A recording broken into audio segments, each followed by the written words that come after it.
Hi friends, ragi ரொம்ப ஆரோக்கியமானது. அந்த ராகியை வச்சு இன்றைக்கி இட்லி தோசை ரெண்டுமே எப்படி பண்ணுறதுன்னு பார்க்க போகிறோம். 1 கப் முழு ராகி, 3/4 கப் இட்லி அரிசி, 1/2 கப் உளுந்து, கொஞ்சமாக வெந்தயம் எல்லாம் சேர்த்து நல்லா கழுவி ஊற போட்டுடலாம். ஒரு 4லேருந்து 6 மணி வரைக்கும் நம்ம ஊற போடலாம். நான் ஊற போட்டேன். இப்போ எடுத்து அரைக்க போகிறோம். 6 மணி நேரம் ஊற போட்டிருக்கேன். நல்லா ஊறிடுச்சு. இது கூடவே நம்ம கொஞ்சமாக சாதம் சேர்க்க போகிறோம். 1/2 கப் அளவுக்கு சாதம் எடுத்துருக்கிறேன். ஃபஸ்ட்டு சாதத்தை அரைச்சிடலாம். கொஞ்சம் நேரம் அரைய விட்டுட்டு அதுக்கப்புறம் நம்ம ஊற போட்டு வச்சுருக்கிற எல்லாத்தையும் மொத்தமாகவே இது கூட போட்டு தண்ணி ஊற்றி நல்லா அரைச்சி எடுத்துடலாம். இட்லிக்கு எப்படி அரைச்சி எடுப்போமோ அந்த மாதிரி அரைச்சி எடுத்துடலாம். இப்போ அரைச்சி எடுத்துகிட்டே பாருங்கள்.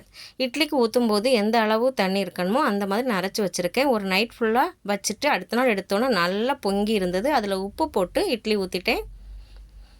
இட்லி ரொம்ப சாஃப்டாக ஸ்பாஞ்சியாக வந்திருக்கு. இதுக்கு இன்றைக்கி இட்லிக்கு தொட்டுக்க வெஜிடபிள் குருமா தான் இருந்தது எங்கள் வீட்டில். அது வச்சு தான் சாப்பிட போகிறோம். வெஜிடபிள் குருமா வச்சு சாப்பிடும்போது டேஸ்ட் பரவாயில்லாமல் தான் இருந்தது. நல்ல சாஃப்டாக இட்லி வந்திருக்கு.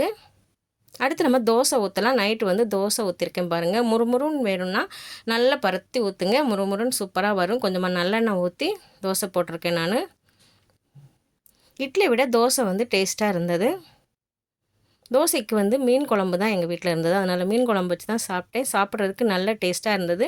அப்படியே பிச்சு சாப்பிடவும் கூட தோசை நல்ல டேஸ்ட்டாக இருந்தது. ட்ரை பண்ணி பாருங்கள். பிடிச்சிருந்தா லைக் பண்ணுங்கள். நீலக்கடலோடு என்னைய சப்ஸ்கிரைப் பண்ணுங்கள். நன்றி.